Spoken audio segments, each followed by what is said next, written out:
पढ़ेंगे एक और दो को। पौलुस की ओर से जो परमेश्वर की इच्छा से यीशु मसीह का प्रेरित होने के लिए बुलाया गया, और भाई सोस्थिनेस की ओर से परमेश्वर की उस कलीसिया के नाम जो कोरिन्थुस में है, अर्थात मुंह के नाम जो मसीह यीशु में पवित्र किए गए और पवित्र होने के लिए बुलाए गए हैं, और उन सब के नाम भी जो हर एक जगह हमारे और अपने प्रभु यीशु मसीह के नाम से प्रार्थना करते हैं। कोरिन्थुस की कलीसिया, कलीसिया किसको कहते हैं? हम विश्वासों का एक समूह होता है और कलीसिया का उसके नाम में ये चिट्ठी लिखी गई है। और इसमें पढ़ते हैं पौलुस प्रेरित कहते हैं, यह बात मुझे प्रभु से पहुँची। ये एक सक्रामेंट है जिसको प्रभु ने जीते जी जब जीवित था उसी टाइम में ठहराया था, अंतिम घड़ी में, तो उसमें जाने के पहले, खतरवाई जाने के पहले इसको सक्रामेंट कहते हैं। ये किसी ने और नहीं ठहराया, और ये क्या बोलते हैं, सहज बहुत साधारण नहीं है, बहुत ही इम्पोर्टेंट है। ये बात मुझे प्रभु से पहुँची, प्रभु ने ठहराया। कितना साल, 60 प्रभु के युग में के 60-70 साल के बाद में क्या बोलता है, क्या बोलता है, यह बात मुझे प्रभु से पहुँची। पौलुस प्रेरित क्या बोलता है, यह बात मुझे प्रभु से पहुँची और यह बात मैंने तुझे पहुँचाई। सो अब ये रोटी के बारे में हमको जानना है, पहले जानना है कि ये रोटी कौन है? यीशु मसीह। यीशु मसीह जिस रात वह पकड़ा गया उसने रोटी ली और धन्यवाद करके तोड़ा। जब जीवित था इस पृथ्वी पर तो लोगों को क्या कहा करता था? जीवन की रोटी मैं हूँ। मन्ना जो स्वर्ग से उतरता था उसको खाए और मर गए, लेकिन मैं जो रोटी तुम्हें दूंगा वो तुम्हें सदा तक क्या करोगे? जीवित रहोगे। जो मेरा मांस खाता है, मेरा लोहू पीता है, मुझ में बना रहता है और मैं हम उनमें, और वह सदा जीवित रहता है। आज हम जीवित हैं और कितने लोग ये गवाही देते हैं, दे सकते हैं कि आज रोटी खाया। कौन कौन रोटी खाया? कौन कौन रोटी खाया?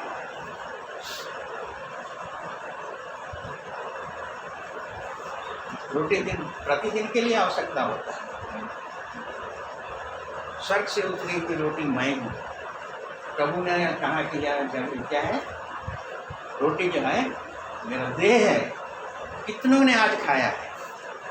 और खाने के द्वारा क्या अनुभव हुआ है आपका? कितनों ने रोटी खाया? कोई भी? और खाली एक भाई का हाथ में, आज मैंने रोटी नहीं खाया। अब जब रोटी नहीं खाता है तो क्या होता है? भूख लगती है, दुर्बलता आती है, कमजोर अनुभव होता है, मन का शांति चला जाता है ना? तो प्रभु जिस रोटी के बारे में बोल रहा है वो क्या है? परमेश्वर से वचन। आज कितनों ने सवेरे उठते, और दिन की बात तो सवेरे उससे बात हो रही, लेकिन आज का दिन कितनों ने रोटी और खा के कितनों ने बल पाया है? ये अपना व्यक्तिगत अनुभव है, आनंद पाया है, सेटिस्फेक्शन पाया है। ये एक दिन यहाँ पर आ करके रोटी खा करके चले जाने का ये गवाही नहीं है। प्रभु परमेश्वर क्या बोलता है? जो मेरे रोटी खाता है या वो पीता है उसमें जीवन बना रहता है। एक बात मैं कभी उतना ध्यान नहीं देता, आनंद जीवन मतलब क्या समझते हैं? किसको आनंद जीवन कहते हैं? आनंद जीवन किसको कहते हैं? वो आनंद जीवन क्या है? जीवन जिसका कोई अंत नहीं होता है। परमेश्वर के वचन में कहीं पर है।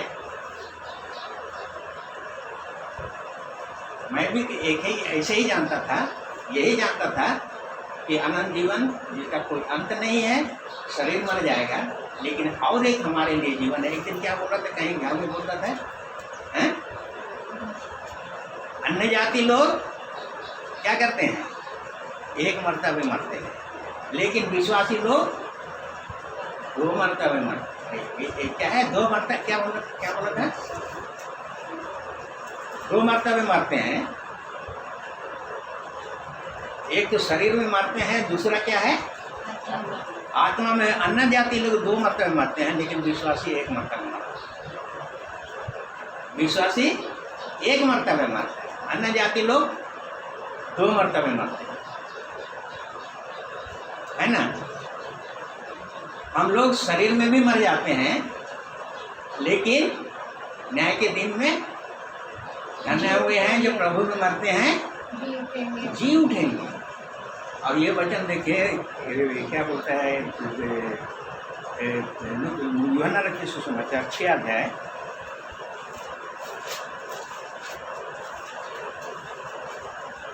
यूहन्ना रचित सुसमाचार 6 अध्याय उसका 40 पद पढ़ दो। क्योंकि मेरे पिता की इच्छा ये है कि जो कोई पुत्र को देखे जो कोई पुत्र को देखे और उस पर विश्वास करे और जो कोई उस पर विश्वास करे वो अनंत जीवन पाए। बस इतना ही तक हम लोग पढ़ के रह जाते हैं। और उसके बाद आगे में क्या है? और मैं उसे अंतिम दिन फिर फिर जिला उठूंगा। ये बात को हमेशा याद रखें। जो प्रभु को देकर विश्वास करता है अनंत जीवन उसका है। और अंतिम दिन में हमारे शरीर के मृत्यु के बाद में परमेश्वर हमको फिर क्या करेगा? और वो जीवन जो हम प्रभु के साथ में रहेंगे वो अनंत का अनंत जीवन में ही। सो यहाँ पर क्या कहता है? 53 से पढ़ दीजिए, ये तो 52 से पढ़, क्या बोलता है? 51 को पढ़ दीजिए। जीवन की रोटी जो स्वर्ग से उतरी मैं हूँ, यदि कोई इस रोटी में से खाए तो सर्वदा जीवित रहेगा। एक मिनट, यहाँ पर कुरिन्थी के विश्वासियों को बोला तुमको सब कोई को खाना पड़ेगा नहीं लिखा है कि तुम विश्वासी हो इसलिए तुमको खाना पड़ेगा। लेकिन इसमें क्या लिखा है? यदि कोई इस रोटी में से खाए। तो कुछ विश्वासी हैं जो खाते हैं, कुछ विश्वासी हैं जो नहीं खाते। और इसलिए बोलता है यदि कोई इस रोटी में से खाए तो क्या करेगा? सर्वदा क्या है? जीवित रहेगा। और प्रभु यीशु मसीह जीवित रहते कौन से रोटी के बारे में बोल रहा था? आगे बढ़ते। जो रोटी मैं जगत के जीवन के लिए दूंगा वो मेरा मान। अरे भाई हम तो जीवित है ही हैं, और कौन से जीवन के? जो मेरा मांस है तो मैं दूंगा और उसको खाएगा और वह सदा सर्वदा क्या करेगा? जीवित रहेगा। अब 52 से पढ़ दीजिए। इस पर यहूदी ये सुनकर आपस में झगड़ने लगे, ये मनुष्य कैसे हमें अपना मांस खाने को दे सकता है? ये यहूदी क्यों झगड़ने लगे? क्यों झगड़ने लगे? व्यवस्था के अनुसार मांस को लोगों के साथ खाना बिल्कुल मना है। और प्रभु यीशु मसीह क्या बोल रहा है? मेरा मांस खाने के लिए बोलता है, मेरा लोह पीने के बोलता है, आपस में लड़ पड़े। आगे पढ़ दीजिए। यीशु ने उनसे कहा, मैं तुमसे सच कहता हूँ कि जब तक तुम मनुष्य के पुत्र का मांस न खाओ, जब तक तुम मनुष्य के पुत्र का मांस नहीं खाओगे और उसका लहू न पियो, तुम्हें जीवन नहीं। अब ये लोग जीवित रहने के लिए तो क्या मांग रहे थे? कैसे खाएंगे? व्यवस्था में लिखा हुआ नहीं है। व्यवस्था में ऐसा लिखा है मनुष्य को कोई भी क्या है लोग खा नहीं सकता है। अब उस विषय को लेकर के आपस में बोलता है। अब प्रभु उनको क्या बोलता है? मैं तुमसे सच सच कहता हूँ। अब ये नहीं यहूदियों को जो रूढ़िवादी हैं, जो व्यवस्था पर कट्टरता के साथ में विश्वास करते हैं, आप उनको कौन समझाएगा? तब प्रभु कहता है मैं तुमसे सच सच कहता हूँ। पढ़ दो। यीशु ने उनसे कहा, मैं तुमसे सच सच कहता हूँ। सच कहने और सच सच कहने में अंतर है, और खाली कह देने में उनमें अंतर है। लेकिन जब सच सच कहने का मतलब है उसके और तीसरा सच नहीं है। मैं तुमसे सच सच कहता हूँ, मैंने बिल्कुल प्योरली सच सच कहता हूँ। पढ़ दो। कि जब तक तुम मनुष्य के पुत्र का मांस ना खाओ जब तक तुम मनुष्य पुत्र का मांस नहीं खाओ, और उसका लहू न पियो, लहू न पियो। तुम्हें जीवन नहीं। अरे पशु पक्षी के मांस तुम जो बलिदान करते थे तो उसके बारे में परमेश्वर ने कहा था लहू मत खाना। लेकिन प्रभु यीशु मसीह स्वयं बोलता है तुम मेरा मांस खाना ही पड़ेगा और मेरा लहू को पीना ही पड़ेगा, तभी तुम जीवित रहोगे। आगे पढ़ते जो मेरा मांस खाता जो और मेरा मांस खाता और पीता लहू पीता है वो अनंत जीवन उसी का है, उसी का आगे पढ़ के और उसमें अंतिम मैं उसमें अंतिम दिन में उसी का है जीवन है, और मैं उसको अंतिम दिन में क्या करूँगा, फिर जिलाऊँ। धन्य है वे जो मसीह में मरते हैं, अनंत जीवन उसी का है, मैं अंतिम दिन में उसको फिर क्या करूँगा, जिला उठाऊँगा। आगे पढ़ दीजिए। क्योंकि मेरा मांस वास्तव में मेरा मांस वास्तव में खाने का है, और वो रोटी जो पृथ्वी में खाते हो उससे तेरा शरीर बचता है, शरीर से बल पाते हो। लेकिन जो आत्मा, परमेश्वर आत्मा है, आत्मा क्या है, वचन है, वचन दे दे रहा हुआ प्रभु यीशु मसीह है। जो वचन को तुम जो खाते हो, खाने का अर्थ क्या है, कैसे खाया जाता है, जो मुंह में लेते हैं तो मुंह में उसको चबलाते हैं। ये 32 मरतबे क्या बोलते हैं, ये हाइजीनिक वाला लोग क्या कहते हैं, 32 मरतबे चबाने से क्या होता है, लार मिलता है, पेट में जाता है, हजम होता है, शरीर के लिए ऊर्जा मिलती है, ताकत मिलता है, फुर्ती आता है, सब कुछ आता है। और इसलिए परमेश्वर के वचन को सिर्फ पढ़ देने से नहीं होता, उसके लिए मनन करना पड़ता है, उसके लिए सोचना पड़ता है, उसके लिए समझना पड़ता है, उसके लिए जागना पड़ता है। क्या बोलता है, सबोपदेशक भाई मानना और उनकी आज्ञाओं को मानना मनुष्य का यही तो दोष संपूर्ण कर्तव्य है। अब हम कहते हैं कि परमेश्वर का भाई कैसे माने, जब भाई को मानेंगे जानेंगे तभी नहीं मानेंगे। जब तक नहीं मानेंगे ये भाई को भी हम नहीं जान सकते, जब तक इसी वचन को, जब तक हम चांदी की नहीं खोदेंगे। पढ़ लीजिए सबूत है नीति वचन उसका 2 अध्याय 1, 2, 3, तभी हम भाई को जानेंगे और कहेंगे कि हम परमेश्वर का भाई मानते हैं। मनुष्य का संपूर्ण जीवन का संपूर्ण कर्तव्य यही है, परमेश्वर का भाई मान और उसकी आज्ञाओं को मान। 1, 2, 3 पढ़ दीजिए, आस्ते आस्ते पढ़ दीजिए। हे मेरे पुत्र, यदि तू मेरे वचन ग्रहण करे। 1 मिनट, यहाँ फिर यदि आता है तो चौंकना हो जाइए, क्या ये मेरे लिए है। यदि तू मेरे वचन को ग्रहण करे, यदि नहीं मानता है उसके लिए कुछ नहीं है। यदि तू मेरे वचन को ग्रहण करता है तो और मेरी आज्ञाओं को अपने हृदय में रख छोड़े, अपने आज्ञाओं को हृदय में रख छोड़े, और बुद्धि की बात ध्यान से सुने, बुद्धि की बात ध्यान से सुने, और समझ की बात मन लगा। यहाँ पर सब कुछ है, सुना है, बुद्धि है, समझ है, ज्ञान है, सब कुछ है इसमें। हम लोग कभी जानने का कोशिश करते हैं बुद्धि क्या है, ज्ञान क्या है, समझ क्या है। पढ़ लिया अभी उसका टाइम, दूसरा टाइम में हम लोग कभी। और प्रवीणता और समझ के लिए अति यत्न से पुकारे, प्रवीणता और समझ के लिए अति यत्न से पुकारे। और उसको चांदी के हम लोग एक साथ बाइबल पढ़ दिया शुरू से आखिरी तक, बंद कर दिया, चल दिया। परमेश्वर का भाई उससे उत्पन्न होने वाला नहीं। भाई को जानने वाला ये नहीं है। और एक मतलब पढ़ दो। और प्रवीणता और समझ के लिए अति यत्न से पुकारे, और उसको चांदी के समान ढूंढे, चांदी के समान ढूंढे, और मुक्त धन के समान उसकी खोज में लगा रहे। गुप्त धन और चांदी को कैसे ढूंढता है, बाइबल में तो कुछ उदाहरण है। दिया बार कर, झाड़ू मार कर परिश्रम। एक बुढ़िया थी जिसका 10 सिक्का था, 1 सिक्का खो गया। कैसा घूम रहा था, झाड़ू मार कर, दिया मार मार कर, झुक झुक करके, देख देख करके कहाँ है। और क्या है, गुप्त धन को, गुप्त धन के समान उसकी खोज में लगा रहे। गुप्त धन हम लोग पढ़ते हैं ना, बचपन में भी हम लोग पढ़ते थे। कि क्या है, खजाने की खोज में गया, 10 मित्र कैसे वो लोग भूखे प्यासे परिश्रम करके, कितना परिश्रम करते हैं, कितनी तकलीफ उठाते हैं, कितना जोखिम उठाते हैं, उसके बाद जा करके वो धन को खोजने के लिए परिश्रम करते हैं। परमेश्वर के वचन को भी जानने के लिए, समझने के लिए। वैसे ही तुम आगे तो तू यहोवा के भय इतना जब करेगा तब तू यहोवा के भाई को जानेगा, और जब तू जानेगा तुम यहोवा का भाई मानेगा। अब जब तू मानेगा यहोवा का भाई मानेगा। सबोपदेश का आखिरी में क्या बोला है?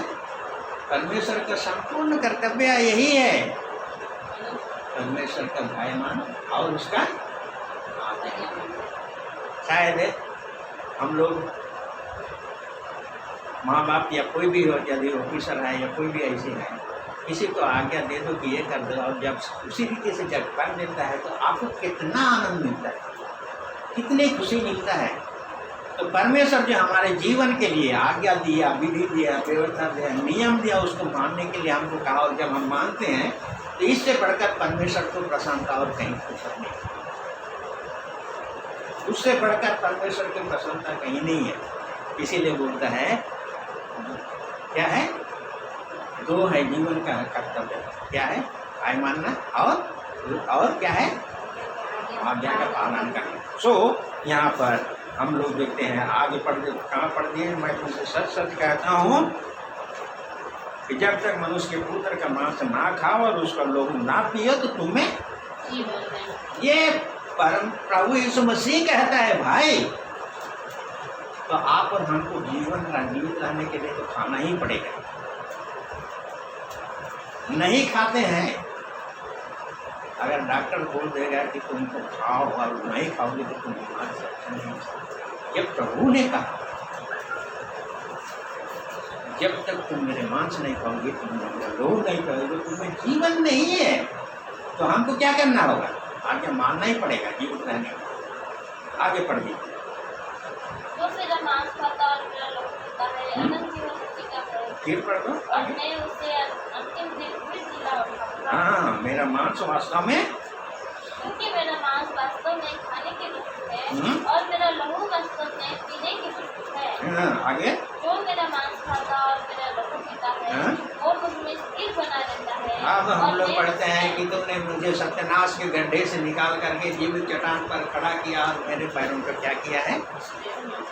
अब जो उधार पाए हुए हैं मसीह में स्थिर रहने के लिए परमेश्वर उस चट्टान में जो मसीह है उस पर हमको खड़ा किया है, और शत्रु जो है उस स्थिरता को अस्थिर करने के लिए हर प्रकार की युक्ति लगाता है, दांव लगाता है, जाल फेंकता है, सब तरह का। इसीलिए परमेश्वर के हथियार बांधने के लिए वहाँ पर 6 में क्या बोलता है?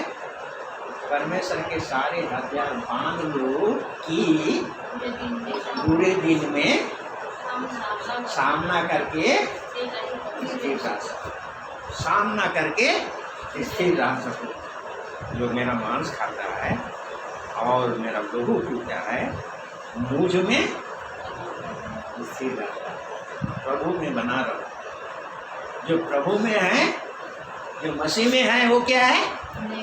नई सृष्टि है। उधार पा जाने के बाद में अंतिम क्षण तक जीवन के उसमें प्रभु में बना रहना है, और प्रभु में हम बने हैं बोल करके क्या है? मांस खाना है, वचन में बने रहना है, उसके आज्ञा में बने रहना है, तभी हम कहेंगे कि हम प्रभु में बने हैं। यदि हम कहें कि प्रभु में बने हैं और उसके आज्ञा को नहीं मानते हैं तो हम क्या हैं? भूखे हैं परमेश्वर। तो हम तुम अपने आप को परखो कि तुम विश्वास में हो कि नहीं, प्रभु यीशु मसीह तुम्हारे अंदर है कि नहीं। नहीं तो तुम क्या हो? कम बैठा हो। सो यहाँ पर हमने देख दिया, प्रभु ने कहा ये मेरी देह है, लो इसे खाओ। वो देह कौन सा है जिसको हम लोग इतना हल्का समझ लेते, इतना सस्ता समझ लेते? उसको कौन बनाएगा? परमेश्वर। इब्रानी 10 अध्याय उसका 5 पाद होगा, देखिए पढ़ लीजिए।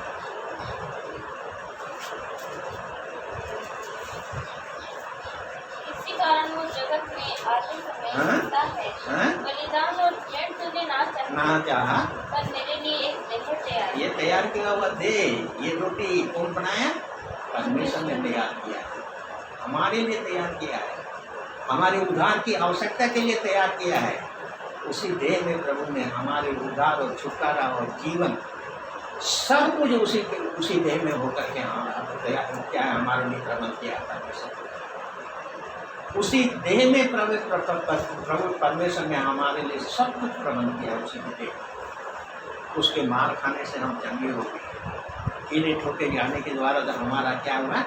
पुराने जीवन खत्म हो गया।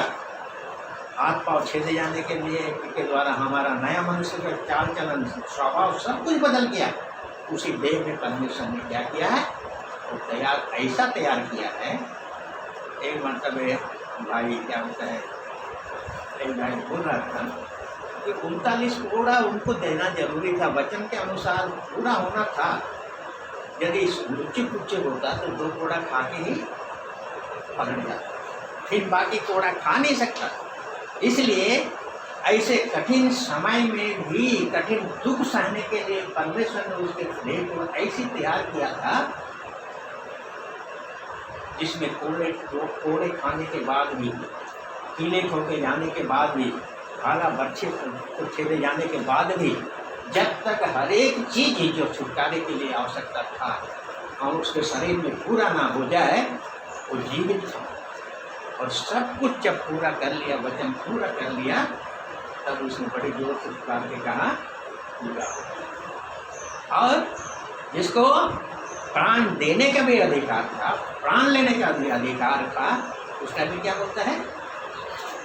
अपना, देखिए पढ़े हैं ना, कभी हम लोग सोचते हैं अपना प्राण अपनी इच्छा से आप काम खुदा कर, और इसके लिए पिता परमेश्वर को भी पुत्र से भी अधिक परमेश्वर हमसे प्रेम करता है। इसीलिए पुत्र के हाथ और पैर छेदे जा रहे थे तो पुत्र इतना प्रेम हमसे किया। हम लोग आकाश के प्रेम क्या है वो पढ़ रहे थे ना, आकाश से भी ऊंचा है। अब सोचिए, एक कांटा आपके हाथ में लग जाता है तो हाय बोलते हैं, ओह बोलते हैं, लेकिन प्रभु यीशु मसीह आपसे कितना प्रेम किया जाए, ठोक रहे थे तीनों से। कभी वचन में लिखा कहीं है आह बोला, कहीं हाय बोला, कुछ नहीं बोला। तो उसका प्रेम है। एक भाई का हमेशा वो उदाहरण देते हैं, कैंसर हो गया था, समय पर दवाई नहीं आया, उसके लिए इतना दर्द हो रही थी, वो सहन नहीं कर सका और जोर से चिल्ला उठा। उसके लिए उसने प्रभु यीशु मसीह ने तो इतना सब कुछ देख सकते हैं, मुझसे ये हाय भी नहीं निकला, ओह भी नहीं निकला, क्योंकि ये सब कुछ पूरा कर रही है। और बाप जो है, पिता जो है परमेश्वर, उस समय हमसे प्रेम किया पुत्र से। हमारे छुटकारे के लिए पुत्र को जब कुचला जा रहा था तो क्या बोलता है वचन, क्या बोलता है? पिता को यही भाया, पिता को यही भाया कि पुत्र को क्या करे, ताकि हमारा क्या हो जाए। अब यहाँ पर हम लोग पढ़ते हैं, फिर पहला कोरिन्थी में 11 अध्याय में चले आइए। यहाँ पर जो बोलता है, क्या बोलता है, पढ़ दिया आगे। इसी रीति से प्रभु यीशु मसीह ने बियाजी के पीछे कटोरा भी लिया और यह कटोरा मेरे लोगों में क्या है, ये कौन सा लोहो का वाचा है भाई? पुराना बचा वाचा कौन है तब? ये तो नई वाचा है, लेकिन पुराना वाचा कौन है, क्या है? पापों के क्षमा के लिए प्रायश्चित करके बहाया जाता था, छिड़का जाता था, ये पुराना वाचा है। और नई वाचा क्या है? प्रभु यीशु मसीह परमेश्वर का मेमना बन करके हमारे पापों के क्षमा के लिए उसने लोहो बहा दिया। यहाँ आगे पर पढ़ दीजिए, इब्रानी उसका 10 अध्याय।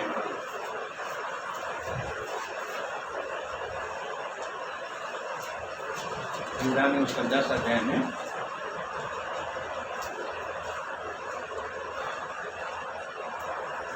उसका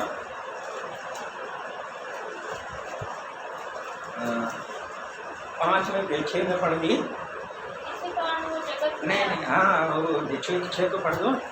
होमबलियों और पापबलियों से तू प्रसन्न नहीं हुआ। हाँ। तब मैंने कहा, देख मैं आ गया हूँ, हम्म, वही तो शास्त्र में मेरे विषय में लिखा हुआ है, हम्म। ताकि हे परमेश्वर तेरी इच्छा आगे पूरी पढ़ते करूं। पढ़ते जल्दी से आगे पढ़ते क्या। ऊपर तो वो कहता है, ना तो तुझे बलिदान और भेंट और होमबलियों और पापबलियों को चाहा, और ना उनसे प्रसन्न हुआ। ना उसे प्रसन्न हुआ ना चाहा, जबकि परमेश्वर यही आज्ञा दिया था उनको, यदि कोई पाप करे तो उसे क्षमा पाने के लिए क्या करना पड़ेगा, एक शुद्ध पशु लाना पड़ेगा, उसके ऊपर उनको हाथ रखना पड़ेगा, क्योंकि पाप की मजदूरी मृत्यु है। और जो पापी है अपना पाप को ट्रांसफर क्या करेगा, उस बलिदान पशु पर हाथ रख के करेगा, और इसको जिसको ओरिजिनली जो पाप किया है उसके पाप के लिए प्रायश्चित वो कौन सा लोभ आएगा, बलिदान जो है वो लोभ आएगा। लेकिन अब जब जगत के अंत में आया तो बकरों और बैलों के लहू वर्षों हमेशा चढ़ाते थे, जब भी पाप होता था लेके आते थे और बलिदान चढ़ाते थे। आवश्यकता था, नहीं तो तुम पापिए रहोगे, जब तक तुम बलिदान नहीं करोगे लहू में छिड़का जाएगा।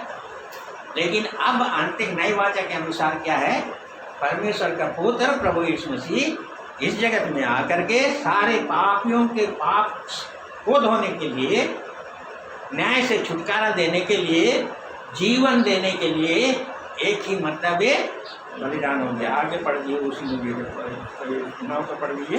फिर ये भी कहता है, देख मैं आ गया हूँ, हाँ?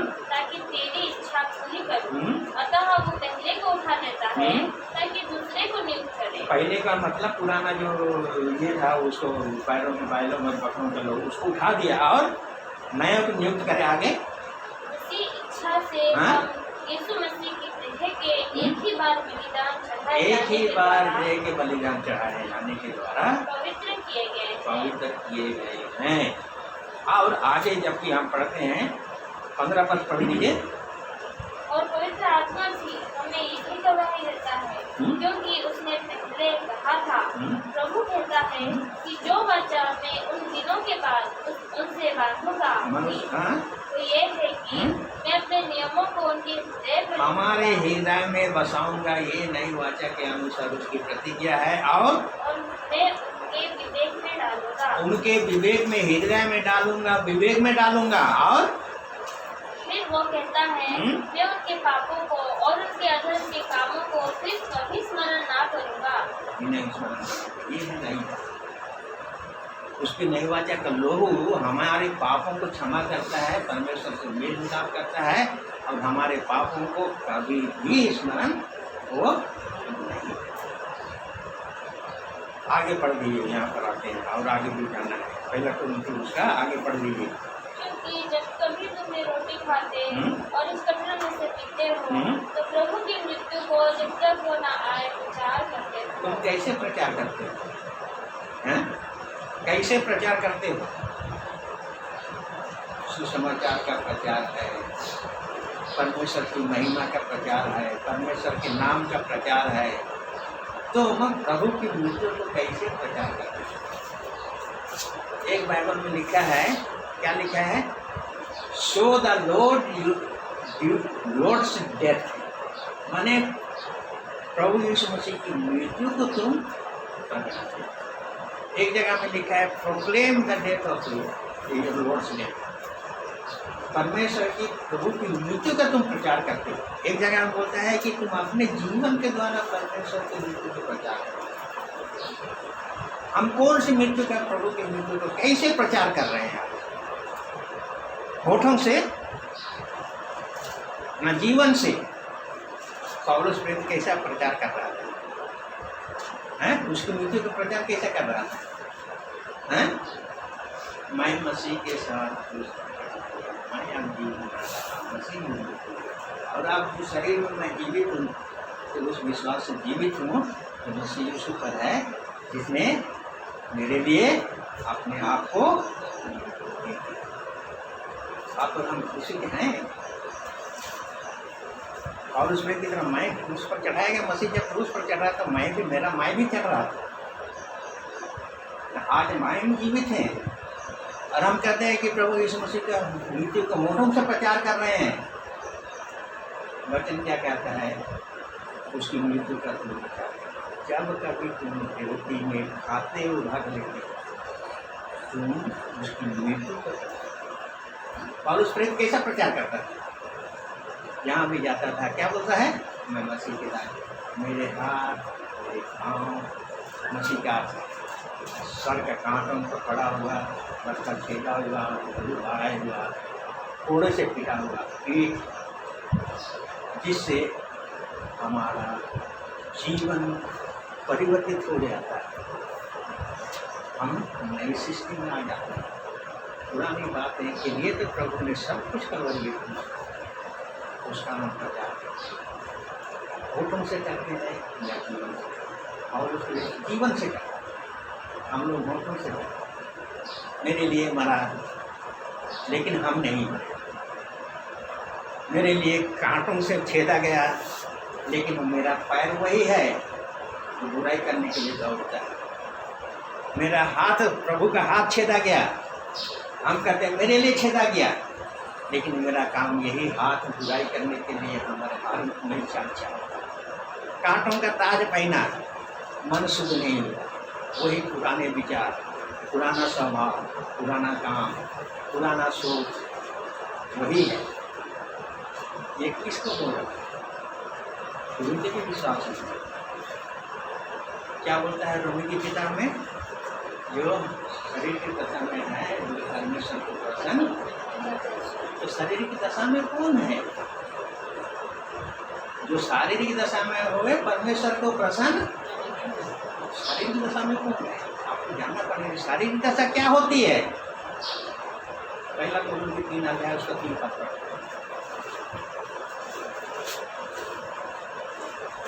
क्योंकि अब तो शारीरिक हो, इसलिए कि जब तुमने डहा और झगड़ा है। कुरिन्थी विश्वासियों को उद्धार पाए हुए लोगों को बोल रहा है, तुम अभी तक शारीरिक हो, तुम्हारा पुराना मन तो खत्म नहीं हुआ है। अभी भी तुम लड़ाई करते हो, झगड़ा करते हो, ईर्ष्या करते हो, डाह करते हो, झूठ बोलते हो, धोखा देते हो, अभी भी तुम शारीरिक। अब संसार के लोग कैसे करते हैं? झूठ बोलते हैं, धोखा देते हैं, छल करते हैं, कपट करते हैं। अभी तक तुम संसारिक ही हो और अभी तक तुम शारीरिक ही हो, जबकि तुम में लड़ाई होता है, डाह होता है, कपट होता है, झूठ होता है। अभी तक तुम शारीरिक हो, अभी तक तुम शारीरिक हो।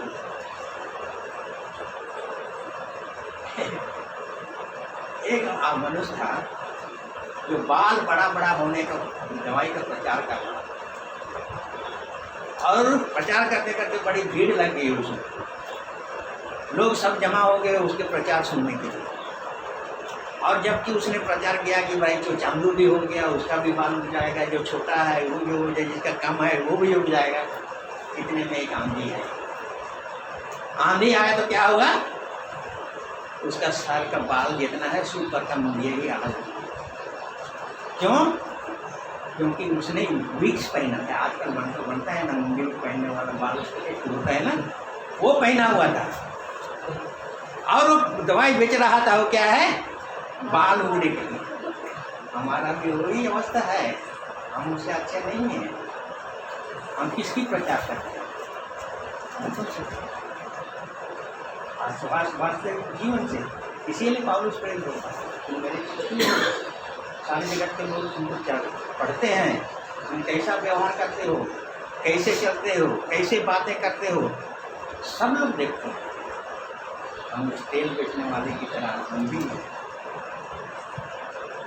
प्रचार तो करते हैं होठों से, प्रभु यीशु मसीह मेरे लिए सारे जगत के पापियों के लिए मरा, मेरे लिए भी मर गया, लेकिन खुद में मेरा जीवन ही बदला नहीं।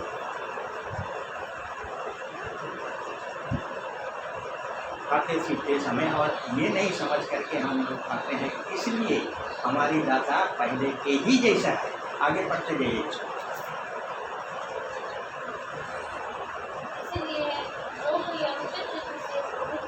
ये प्रभु की रोटी ठहरा है, चेतावनी दे करके इसमें खाने के लिए उसमें बोलता है, परमिशन देता है, सावधानी करके उसमें खाने के लिए देता है। ये प्रभु की रोटी है। इसलिए आगे और मतलब पढ़ दो। इसलिए जो कोई अनुचित रीति से प्रभु की रोटी खाए, ये प्रभु की रोटी है, अनुचित रीति से हम नहीं करते हैं। संसार में भी रहेंगे, क्या करता था नूह, क्या कही लूत क्या करता था, सदोम के फाटक में अपना घर बसा दिया। इधर प्रभु के लोग आएंगे तो इधर आएगा, संसार के लोग जाएंगे तो इधर जाएंगे, दोनों ही तरफ। हमारा जीवन भी वही है, संसारिक भी है, प्रभु के साथ ही है। जब प्रभु के घर में आते हैं तो ये इतना संत बन जाते हैं, कोई नहीं बोलेगा अरे इतनी संत बहुत करते हैं। लेकिन प्रभु का हमेशा यही इच्छा रहा। क्या इच्छा रहा? अंजीर के पेड़ को देख करके फल ढूंढने आया, क्योंकि उसको भूख लगी। और वचन में क्या बोलता है? उस टाइम में समय नहीं था अंजीर का फलने के लिए। क्या प्रभु यीशु मसीह फलने गया था इन लोगों को इकट्ठा करने के लिए? तो चाहता था कि वो उसमें, और प्रभु चाहता है तुम क्या बनो? मैंने तुम्हें चुना और ठहरा है कि तुम क्या करो, तुम सब खाओ। इसी से क्या होता है? पिता की, इसी से पिता की नहीं। तुम बहुत सब खाओ। आगे पढ़ दीजिए आगे।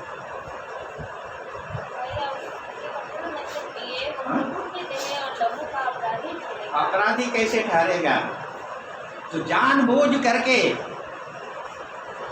पाप करता है। उसी का 11 का इब्रानी, उसका 11 का पढ़ दीजिए। इब्रानी का 11 का पढ़ दीजिए।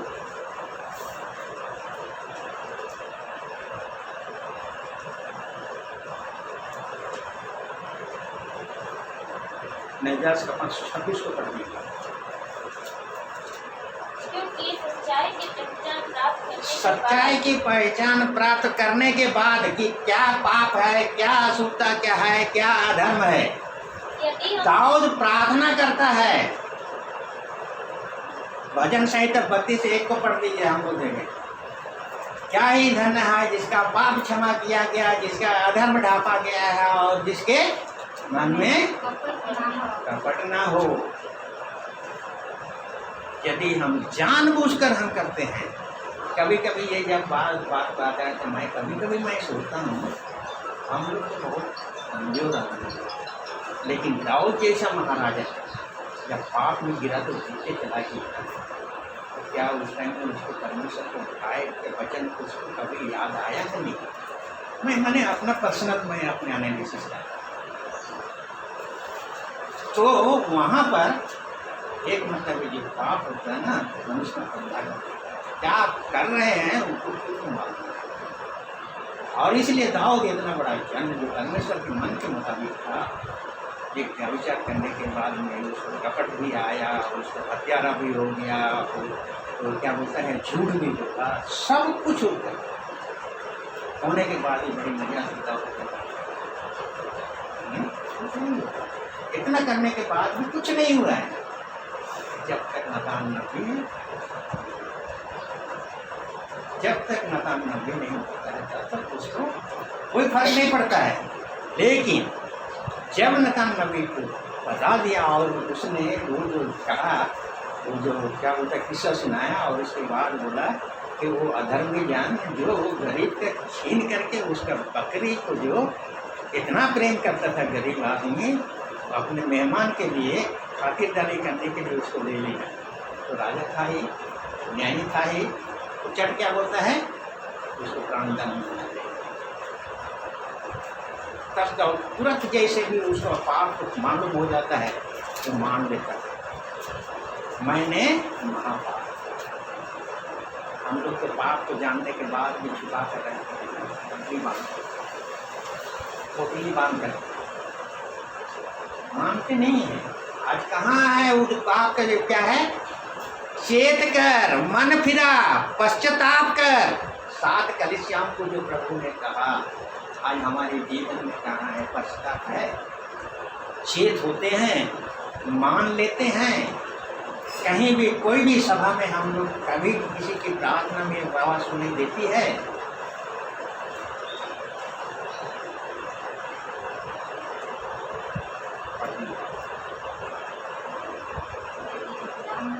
आगे बढ़ते हैं।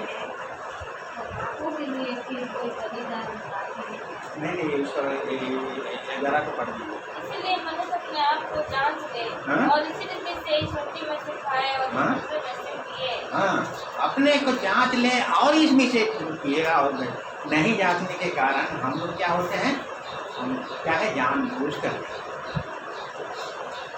हमारे पाप भी है, अधर्म भी है, बुराई भी है, मानते भी नहीं है, पश्चाताप भी नहीं करते हैं, उसको छोड़ भी नहीं देते हैं, सब कुछ लिए चलते हैं, चल रहे हैं, तकलीफ हो रही है, छोटा छोटा बड़ा हो रहा है। आगे बढ़िए। क्योंकि जो खाते पीते समय प्रभु के देह को ना पहचाने, इस चेतावनी को जो नहीं मानने के कारण उसमें बराबर भागी होता है। आगे क्या होता है? वो इस खाने और पीने से अपने ऊपर दंड लाता है। ये चेतावनी है। इसी कारण, आगे पढ़िए, इसी कारण तुम्हें बहुत से पर तुम्हें मतलब कौन है? विश्वासी लोग जो उनके में रहते हैं, जो प्रभु की चेतावनियों को नहीं मानते हैं, इसी कारण तुम में से वचन में क्या होता है, हम लोग क्या होते हैं, छोटे बड़े थोड़ा ज़्यादा, है ना, है ना, ये छोटे जोन मत डर। यहाँ पर क्या बोलता है? इसी कारण तुम में से थोड़े नहीं बहुत से लोग क्या हैं? निर्बल हैं, रोगी हैं और सो भी गए। ये अवस्था क्यों आया? उन्होंने परमेश्वर के वचन पर ध्यान नहीं दिया, उसको माना नहीं। आगे बढ़ दीजिए। यदि हम मान लेते, चाहे तुम्हारे पास कितने भी बड़ा हो, ज़्यादा हो, बड़ा गठरी हो, पहाड़ के जैसा भी हो, लेकिन यदि हम मान लेते तो दंड ना पाए। हमको शर्म लगता है आजकल, पाप को मान लेने के लिए हमको शर्म लगता है, मैं दुर्बल हूँ।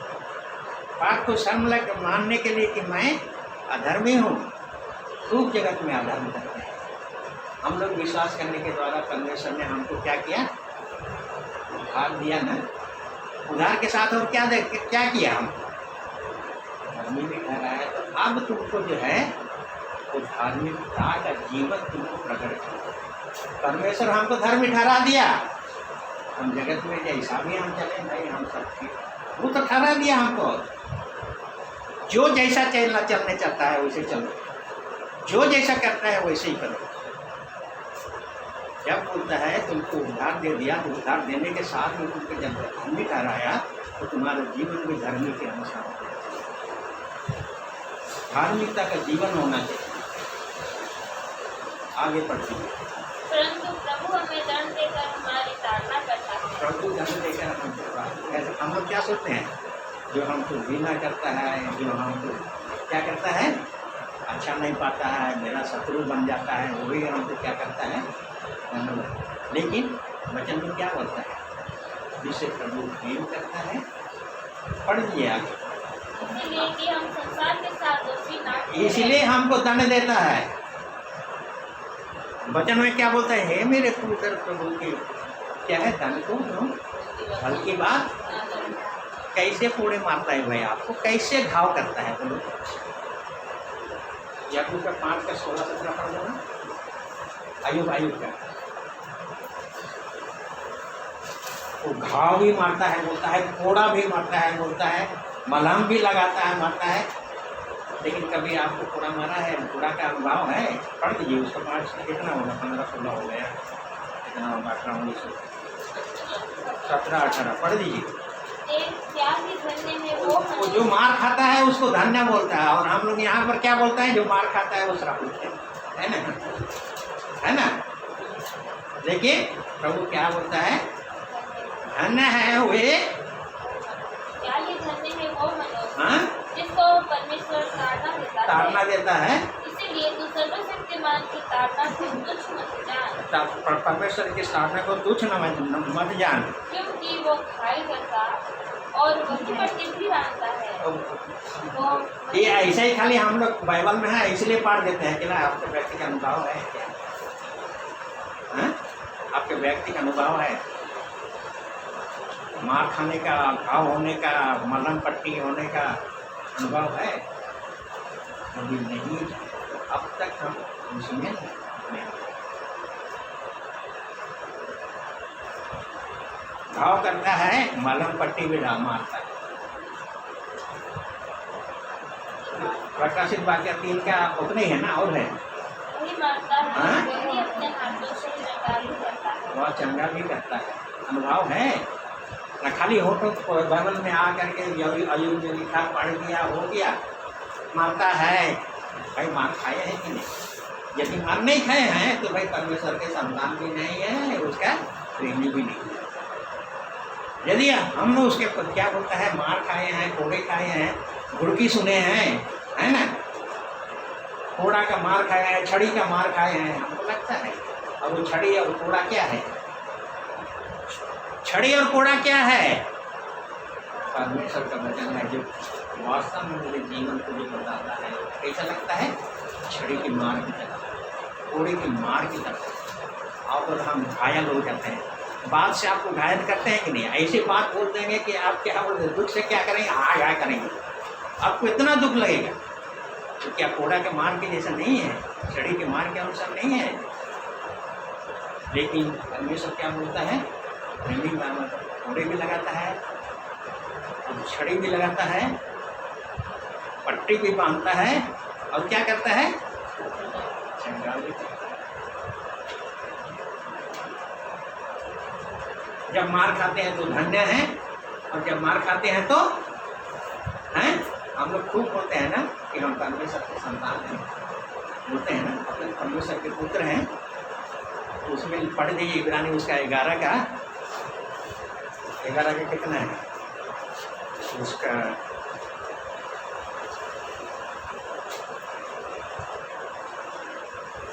12 का 5 से पढ़ दीजिए। और तुम उस उपदेश को जो तुमको पुत्रों के समान दिया जाता है भूल गए। हे मेरे पुत्रों, प्रभु की ताड़ना को हल्की बात ना जान, और जब वो तुझे भुड़के तो साहस ना छोड़। भुड़कता भी है ना, भुड़कने का अनुभव है हमको, वचन से भुड़की मिलते हैं हम, ये अनुभव है। वचन से हमको कैसे भुड़कता है, कैसे कोड़े मारता है, कैसे छाड़ी मारता है, कैसे घाव कर देता है, कैसे मलहम पट्टी देता है, कैसे शांति देता है। तो शांति का परमेश्वर आगे पढ़ दीजिए। क्योंकि प्रभु जिससे प्रेम करता है, जिससे प्रेम करता है उसकी ताड़ना भी करता है, और जिसे पुत्र बना लेता है। आप देखो, आप जिसे ताड़ना करता है, वो जिसे पुत्र बना लेता है उसको कोड़े भी लगाता है। हम लोग कोड़ा खाने, कोई बाप बेटा को कोई बाप मार देना चाहिए, बाप अपने बेटे को कोड़ा, तेरा घर में रहेंगे हार जाए। ये परिस्थिति क्या है? ये जो परिस्थिति है क्या है? तिमोथी उसके पौलुस प्रेरित क्या लिखा, कठिन समय आएंगे, उसको भी पढ़ते हैं हम। दूसरा तिमोथी 3 अध्याय होगा, एक पकड़, दूसरा तिमोथी 3 अध्याय। पर ये स्मरण रख कि अंतिम दिनों में कठिन समय आएंगे। ये भाई, हाँ, कठिन समय आएंगे, क्योंकि मनुष्य स्वार्थी, लोभी, नीतिमान, अभिमानी, निंदक, माता पिता की आज्ञा टालने वाले, कृतघ्न, अपवित्र, दया रहित, क्षमा रहित, दोष लगाने वाले, असंयमी, कठोर, हले के बैरी, राजघाटी। ये सब हम लोग समझ लेते हैं, जब पढ़ते हैं तो समझ लेते हैं ये भाई मेरे लिए तो नहीं है, वो अन्य जाति के लिए है जो संसार में है, जो प्रभु को नहीं है, क्योंकि उनका जीवन ही ऐसा ही है। लेकिन ये मनुष्य में जब हमारा जीवन भी इसी रीति से असंयमी हो, सेल्फ सेंटर्ड हो, स्वार्थी हो, क्या है, आगे पढ़ दीजिए, शुरू से पढ़ दिए। मनुष्य असंयमी, लोभी, ढींगमार, अभिमानी, निंदक, माता पिता की आज्ञा टालने वाले, कृतघ्न, अपवित्र, माया रहित, क्षमा रहित, दोष लगाने वाले, विश्वासघाती, ढीठ, घमंडी और परमेश्वर के नहीं परंतु विलास ही के चाहने अरे यह भी विश्वासियों के लिए भी लिखा गया है। तो ये सारी बातें हमारे जीवन में पाई जाती है। आपकी मनुष्य किसको वचन में क्या लिखा है? एक नया मनुष्य है, एक पुराना मनुष्य। कुछ तो लिखता चाहे नया मनुष्य चाहे पुराना मनुष्य, लेकिन यहाँ पर जो पुराना है वो भी है, नया जो हो गया है वो भी है, जो अपने जीवन में पूरा इसी से अपने जीवन में भर करके रखा है। घमंडी है, लोभी है, टीमार है, क्या है, सुख विलास के चाहने वाले हैं। ये वचन हमारे लिए है, आगे प्रूव करता है। आगे बढ़ दिए उधर से वे भक्ति का भेष तो धरेंगे। जो संसार के लोग हैं वो भक्ति ही नहीं है, वो भक्ति कैसे भेष धरेंगे भाई? आगे पढ़िए। भक्ति का भेष तो धरेंगे पर उसकी शक्ति को ना मानेंगे, उनकी शक्ति को नहीं मानेंगे। ये जितना ये यहाँ पर लिखा है विश्वासियों के लिए भी है, अविश्वासियों के लिए। विश्वासी भक्ति का भेष धरता है लेकिन उसकी शक्ति को नहीं। संसार के लोग तो यूँ ही भक्ति का भेष धरते नहीं हैं, वो उनकी शक्ति को क्यों मानते हैं? और इसीलिए यहाँ पर बोलता है धन देकर प्रभु तुझे कामना पर देता है ताकि तुम क्या करो, सुधर जाओ, संसार के साथ में दोषी मत ठहराए जाओ। आज हम अपने आप को जाके देखें तो यहाँ पर जैसे बोलता है इसी कारण में तुम में से बहुत लोग, उस बहुत लोगों में मेरी गिनती भी तो नहीं है। अपने आप को जांचो और करते कि तुम विश्वास में होती नहीं, मसीह तुम्हारे अंदर में है। और एक बात जो हमारे मन में हमेशा आता है, रोमी की किताब उसका क्या क्या बोलता है, पाप तुम्हारे मरणहार शरीर में राज ना करे। आज भी देखो वही, कल भी देखो वही, परसों भी देखो वही, नरसों भी देखो वही, वर्षों देखो, जो था वो आज था और आज भी है और कल भी रहेगा। मरणहार तुम्हारा शरीर में पाप राज ना करे। राज करने का मतलब क्या है? वो अपनी इच्छा के अनुसार तुमको कराएगा, झूठ बुलवाएगा, कपट करवाएगा ही, घृणा करवाएगा ही। ये पाप जो है उसके दास मत बनो, उसके अधीन रहकर, उसके अधीन में होकर सब कुछ तो मत करो। पढ़ लीजिए, मिला ना? कितना है? 8 का होगा।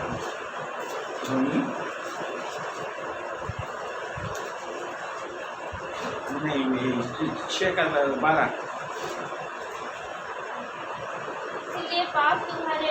मरणहार शरीर में राज ना करे कि तुम उसके लालसाओं के अधीन रहो। आज हम किसके अधीन होकर के हम कर रहे हैं? जो कुछ भी हो रहा है बड़ी ढिठाई के साथ में, बड़ी घमंड के साथ में हम वही कर रहे हैं जो परमेश्वर का वचन हम।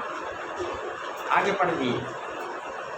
और ना अपने अंगों को धर्म के हथियार होने के लिए पाप को सौंपो, पर अपने आप को मरे हुओं में से जी उठा हुआ जानकर परमेश्वर को आगे, और अपने अंगों को धर्म के हथियार होने के लिए सको। ये हाथ, पाँव, मुंह, आँख जो कुछ भी है, ये क्या बोलता है?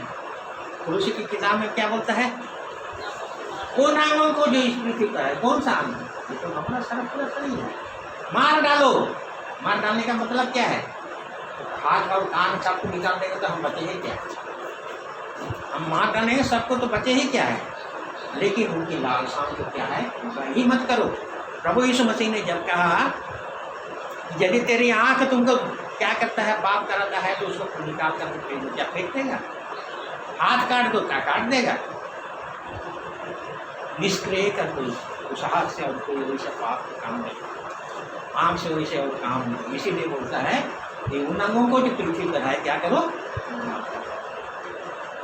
आगे पढ़ लीजिए। दंड ना पाते उसी को पढ़ दिया। और एक मतलब है, परंतु प्रभु हमें दंड देकर हमारी ताड़ना करता है, इसीलिए कि हम संसार के साथ दोषी ना ठहरें। उसका मतलब क्या? परमेश्वर का वचन में विश्वासियों को लिखा है तो हम क्या बच जाएंगे? हैं?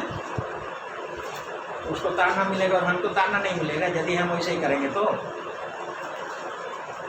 और उसमें परंतु प्रभु हमें दंड देकर हमारी ताड़ना करता है, इसलिए कि हम संसार के साथ दोषी ना ठहरें। दोषी ना ठहरे, इसलिए तो ये मेल दिया है अपने आप को जांचने के लिए, परखने के लिए, ठीक ठाक करने के लिए।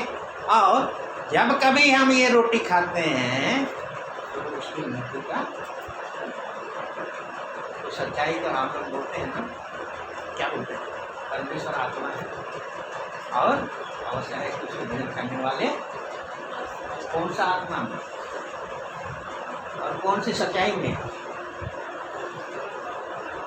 परमेश्वर ने जो हमारी आत्मा को जीवित किया है, और जो हम सुना सुनी दूसरे के सुन करके हम जो आराधना करते हैं वो नहीं, लेकिन हमारे जीवन में सचमुच में जो परमेश्वर ने किया है उसको करें। आत्मा और सच्चाई से क्या करें? परमेश्वर की